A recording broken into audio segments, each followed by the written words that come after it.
On World News Tonight this Sunday, one of the world's greatest filmmakers has died. Will you stop, Dave? Tonight, we remember Stanley Kubrick's visual legacy. I am Werner von Braun. This motion picture was produced to enable you to experience more personally and vividly the most dramatic events of the Apollo 11 story. The pictures and sounds are real, recorded in real time, where the action really was.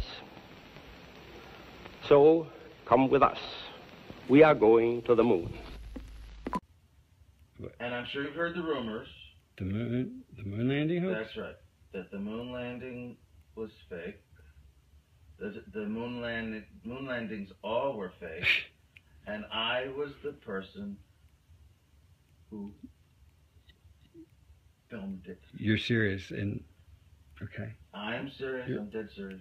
Because I only have this certain amount of time with you, and I'll talk about whatever you want. You know, this isn't some type of joke or no, it's not film within a film thing. Not a joke. Nope.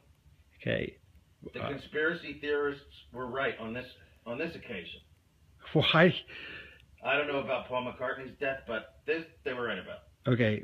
Why in God's name would...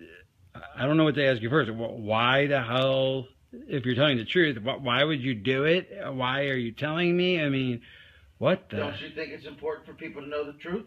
Yeah, yes, certainly. They had a massive fraud, an unparalleled fraud perpetrated against them. They should know.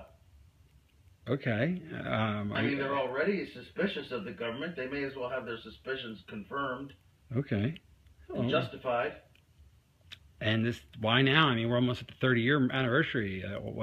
What took so long? Why, if this is true, why? I won't go into that. It has to do with personal... Okay.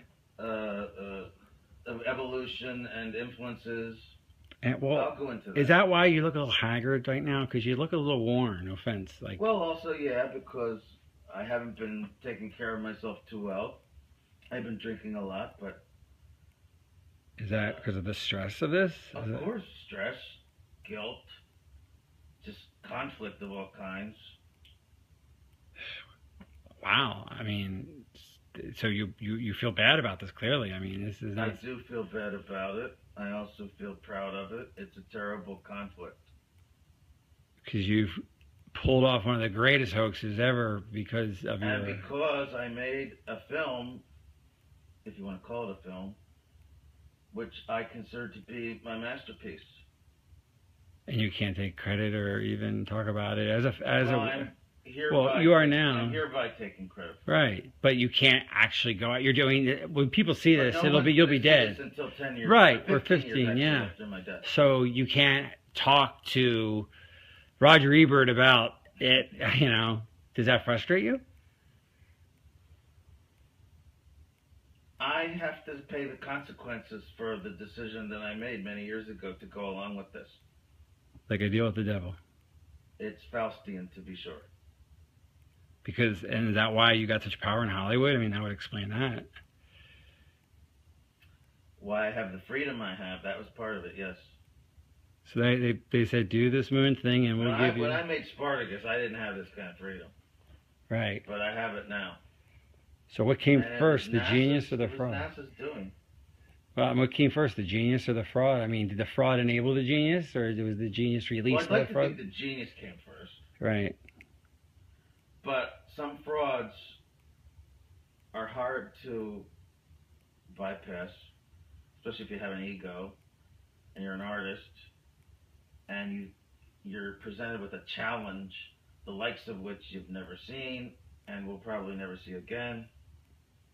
You don't even think of the morality of it. You're just completely swept away by the flattery of it and the juices inside you, which make you want to do it as the artist you are innately. You don't think of anything else. What a conflict. I mean, gosh, I can't imagine being presented with that opportunity. On one hand, I really would want to do it, but then I'd probably say, well, I'm committing a crime and lying and... It depends, but my guess would be, no, if you're good, you would do it. I discussed this with Levinson, Barry Levinson.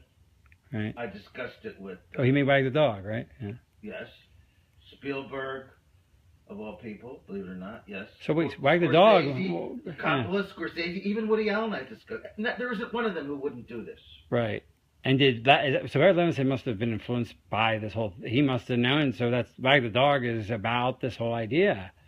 I mean, that's why... The character was named Stanley. Right. And he gets killed at the end because he demands credit. Here by Stanley Kubrick to more or less ensure the scientific integrity of the film, to make sure that it's very, very close in reality, but still we want to make certain that it has a base of reality. Before the end of the 60s, we will see a man in the moon, to the moon, an American, and we're very proud that our country continues to produce these young men who go so far and carry with them so much.